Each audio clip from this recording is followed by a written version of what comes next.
Hello everyone, কেমন আছো তোমরা সবাই? আশা করছি তোমরা সবাই ভালো আছো। আর আমরাও আছি, মোটামুটি ভালোই আছি। তো আমি তো অনেক আগের ভিডিওই এখনও তোমাদের সাথে শেয়ার করে উঠতে পারিনি আমি। তো সেই ভিডিওগুলোই শেয়ার করছি, এগুলো বোন ঠাকুমা থাকাকালীন। তো আজকে কিন্তু একটু রান্নাবান্নার ভিডিওই তোমাদের সাথে আমি শেয়ার করবো ভেবেছি। তো একটু রান্নাবান্না হয়েছিল বোনরা আসার পরে, তো সেগুলোই শেয়ার করছি। তো দেখো, আমি এখন চিকেন কষা বানাচ্ছি, আর চিকেন কষাও হবে, আর সাথে হবে চিলি চিকেন হবে, আর মিক্সড ফ্রাইড রাইস হবে। তো তোমাদের দাদা না অনেক দিন ধরে বলছিল যে, মানে অনেক বলতে গেলে যে বছর, আমি এখনও কোনোদিনও মিক্সড ফ্রাইড রাইস কোনোদিনও বানাইনি, কিন্তু তোমাদের দাদা না অনেক দিন বলেছে যে মিক্সড ফ্রাইড রাইস বানাতে। তো আমি কখনো বানাইনি বলে আর মানে সেভাবে সাহস করে বানিয়ে উঠতে পারিনি। তো বোন বাড়িতে বানিয়েছে, তো আমি বলেছি যে তুই আমাকে সব বলে বলে দিবি, আর আমি সেইভাবে করব। আর ও তো থাকলে তো জানোই তো কতটা হেল্প করে, কোনো অসুবিধা হয় না।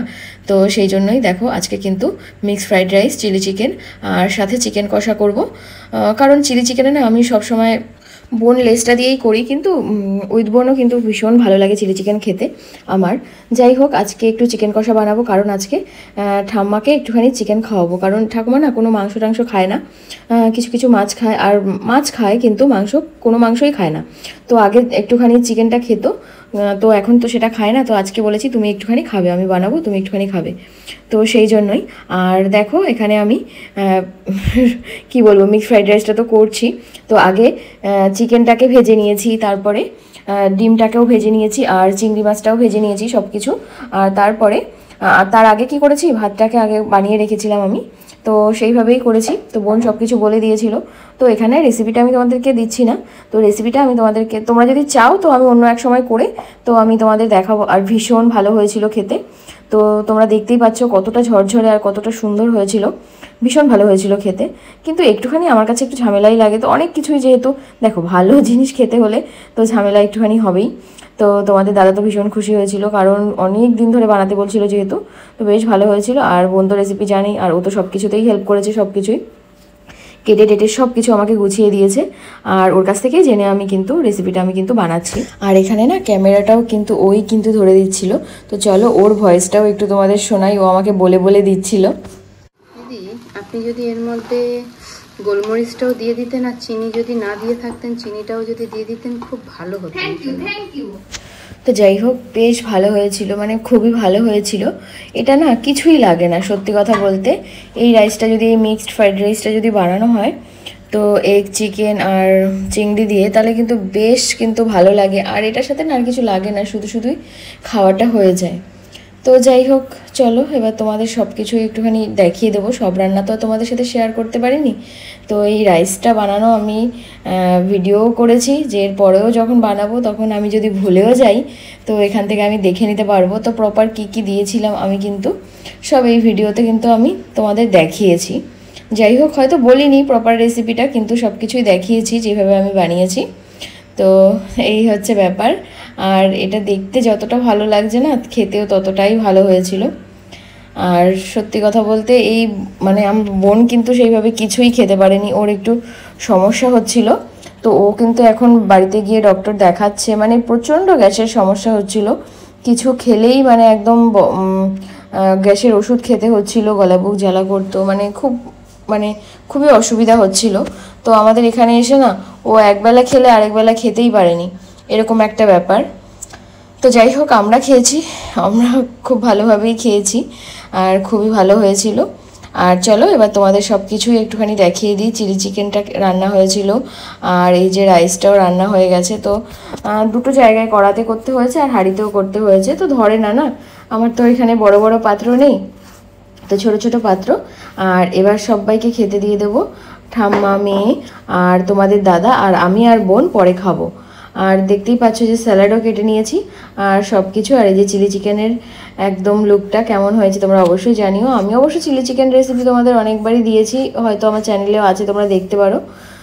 আর তারপরে আমি আর বোন খেতে বসবো। এখানে আমি আর বোন দেখো খেতে বসেও গেছি, আর বোন ভিডিও করতে বারণ করছিল। আসলে সত্যি কথা বলতে ওরা তো আর কমফোর্টেবল না ভিডিওতে, তো তো তবুও আমাকে কিছুই বলে না, করতে বলে, কিন্তু খাওয়ার সময়ও বলছে ভিডিও করবি। আর ওদিকে ওর দাদাও ঠিক এরকম করে, হ্যাঁ সব সময় তুমি খালি ক্যামেরা নিয়ে আসো। কিন্তু যাই হোক, ওরা কমফোর্টেবল হোক আর নাই হোক, আমাকে সবাই সাপোর্ট করে, সবাই আমাকে ভিডিও করলে আর কিচ্ছু বলে না, আরও করে দেয়। তো যাই হোক, এখানে বোন আমাকে খাইয়ে দিচ্ছিল, তো আমি ওকে জিজ্ঞাসা করলাম যে কেমন হয়েছে। আমার তো বেশ ভালোই লাগছে, তোর কেমন লাগছে তুই সেটা বল।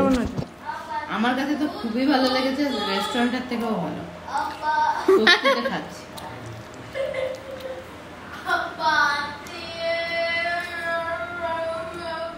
আর সত্যিই কিন্তু ভালো হয়েছিল। তো যাই হোক, আর ওখানে দেখতেই পাচ্ছ ছেলে আর মেয়ে ঘরে তো উৎপাত করছে, আর ওদের খাওয়া সবার হয়ে গেছে, আর আমি আর বোন এখন খাচ্ছি গল্প করতে করতে। তো বেশ দিন কেউ থাকলে না বেশ ভালো লাগে, আর না হলে না ভালো লাগে না। এখন এই মুহূর্তে ওরা তো চলে গেছে, অনেক দিন হয়ে গেছে। তো এখন কি করি, ছেলেকে এখন বসিয়ে দিয়ে, তো সেটা তোমাদের পরে ভিডিওতে আমি দেখাবো। ওকে তো এখন ওপরে রাখাই যায় না, হামাগুড়ি দেয় বা উঠে দাঁড়াতে শিখছে, হামাগুড়ি দেয় এখন। তো ওকে নিচে বসিয়ে রেখে আমরা তিনজনেই একসাথে সামনে খেতে বসি। তো সব তোমাদের সাথে শেয়ার করতে পারছি না, অনেক ব্লগ আমার জমেছিল তো সেই জন্যই। তো যাই হোক, এরপরে বোন রান্নাঘর, মানে আমি না এক এক দিনের ক্লিপ এক এক দিন নিয়ে রেখেছি, যে যখন মানে এক একটা ক্লিপ নিয়ে রেখেছি, ওইভাবে না প্রপার ব্লগ আমি করতে পারিনি, তোমাদের আমি আগেও বলেছি। তো যাই হোক, বোন দেখো রান্নাঘর পরিষ্কার করতে শুরু করেছে, পুরো তাকগুলো পুরো ফাঁকা করে নামিয়ে সব দেখো পরিষ্কার করতে শুরু করেছে। আর ও বলছিল, হ্যাঁ তুই সব সময় খালি ভিডিও করছিস, এগুলোও ভিডিও করবি? আমি বলছিলাম যে ভিডিও করবো না, আমি সব প্রমাণ রেখে দেবো তুই কী কী করেছিস আমার এখানে এসে। তো আমি না সেইভাবে গুছিয়ে রাখতে পারি না, বিশ্বাস করো, বাচ্চা নিয়ে না হয় না। ভাবি যে ভেবেছিলাম বোন গুছিয়ে দিয়ে গেছে, সব সেইভাবেই রাখবো, কিন্তু হয় না। যাই হোক, তুই কি কি করলি এখানে সে আমি প্রমাণ রাখবো না? ব্লগ তো সেইভাবে বানাতে পারছি না, স্পেস নেই, একটু প্রমাণ তো রাখবো তুই কি কি করলি। গোছানোর পরে আবার দেখাবো।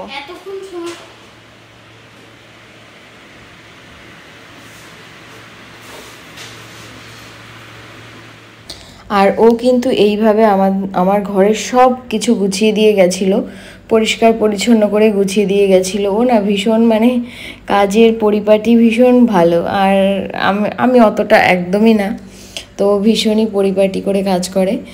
তো যাই হোক, বোনরা তো বোনদেরই হেল্প করবেই।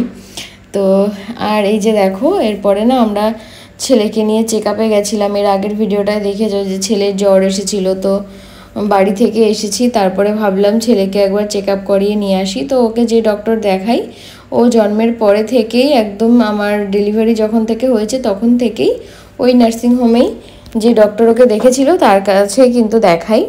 তো এখন সেই ঠাকুমাকেও নিয়ে গেছিলাম, বোন আর আমি যাবো ভাবছিলাম, তো ঠাকুমা বললো যে হ্যাঁ চল যাই, আমি দেখে আসি। তো ঠাকুমাকেও নিয়ে গেছিলাম সেই নার্সিংহোমে, মানে আউটডোরে ডাক্তার দেখাতে গেছিলাম, তো সেখানেই। তো এখানে দেখো আমরা তো চলে এসেছি ডক্টর দেখাতে, আর সেভাবে ভিডিও করিনি, তোমরা তো জানোই যে কোথায় আমি ডক্টর দেখাই, তোমরা আগের ভিডিওতেও আমাকে দেখেছো। আর এই যে জামাটা দেখতে পাচ্ছ না, এটা কিন্তু ওর মিমি দিয়েছে, মানে আমার যেই বোনকে এখন আমার সাথে দেখতে পাচ্ছ, আমার সেই বোনকে কিন্তু এরা সবাই মিমি বলে। আর আমার আরেক যে বোন আছে তাকে মাসিমণি বলে, কিন্তু ও একে মিমি বলে। তো ওর মিমি দিয়েছে এই জামাটা, ভীষণই সুন্দর। এই জামাগুলো না একদম পাতলা, খুবই সুন্দর। আর কেমন লাগছে তোমরা অবশ্যই জানিও। বাচ্চাদের না সবাই বলে যে লাল জামা পরাতে নেই, কিন্তু ভীষণই ভালো লাগে আমার, এই হচ্ছে ব্যাপার। আর এখানে ওর মিমি ভিডিও করছিল, আমি বলছিলাম একটুখানি ভিডিও করে দে, আমি ছেলেকে নিয়ে এখানে বসছি, একটুখানি ভিডিও করে দে। তো এখানে না ভীষণই ভিড় হয়, তো বেশ খানিকক্ষণ বসতে হয়। তো যাই হোক, আজকে এই পর্যন্তই। আর লাস্টে আমার আর ছেলের একটা ভিডিও দিয়ে শেষ করছি। তো যাই হোক, ভিডিওটা কেমন লাগলো অবশ্যই কমেন্ট করে জানিও, ভালো লাগলে একটা লাইক করে দিও। আর আমার চ্যানেলটা যারা এখনও সাবস্ক্রাইব করোনি তারা অবশ্যই কিন্তু সাবস্ক্রাইব করে আর বেল নোটিফিকেশানটা অল করে রেখো, যাতে আমি ভিডিও দিলেই সঙ্গে সঙ্গে তোমরা নোটিফিকেশান পেয়ে যাও। আর আমি কিন্তু ব্লগ ভিডিও বেশ কয়েকদিন দিতে পারিনি, এখন কিন্তু অবশ্যই তোমাদের ব্লগ ভিডিও দেব। আর তোমরা অবশ্যই কিন্তু আমার ভিডিওগুলো দেখো। আর তোমাদের সাথে কিন্তু আমি অনেক শর্টস আমি শেয়ার করছি এখন, রিসেন্ট আমি যেগুলো করছি যা করছি সব কিন্তু শর্টসের মাধ্যমেই কিন্তু শেয়ার করছি। তোমরা কিন্তু শর্টস ভিডিওগুলো কিন্তু অবশ্যই দেখো। আর এই ভিডিওটা কেমন লাগলো অবশ্যই কিন্তু কমেন্ট করে জানাতে কিন্তু ভুলো না। আর এরপরে কিন্তু আরও সুন্দর সুন্দর ভিডিও আসবে। বোন ঠাকুমাদের নিয়ে আশেপাশে আমরা ঘুরতে গেছিলাম, আমাদের এখানে পাহাড় ঝর্ণা আছে, তো সেখানে কিন্তু ঘুরতে গেছিলাম, সেই চা বাগানে গেছিলাম, সেই ভিডিওগুলো কিন্তু সামনে কিন্তু আসছে তোমাদের জন্য। তো তোমরা কিন্তু অবশ্যই কিন্তু সাবস্ক্রাইব করে বেল নোটিফিকেশান অল করে রেখো, যাতে তোমরা ভিডিওগুলো কিন্তু নোটিফিকেশান সঙ্গে সঙ্গেই পেয়ে যাও। তো আজকে এই পর্যন্তই, আর নেক্সট ভিডিও নিয়ে চলে আসছি খুব তাড়াতাড়ি। ততক্ষণের জন্য তোমরা সবাই ভালো থেকো, সুস্থ থেকো, সবাইকে ভালো রেখো, টাটা।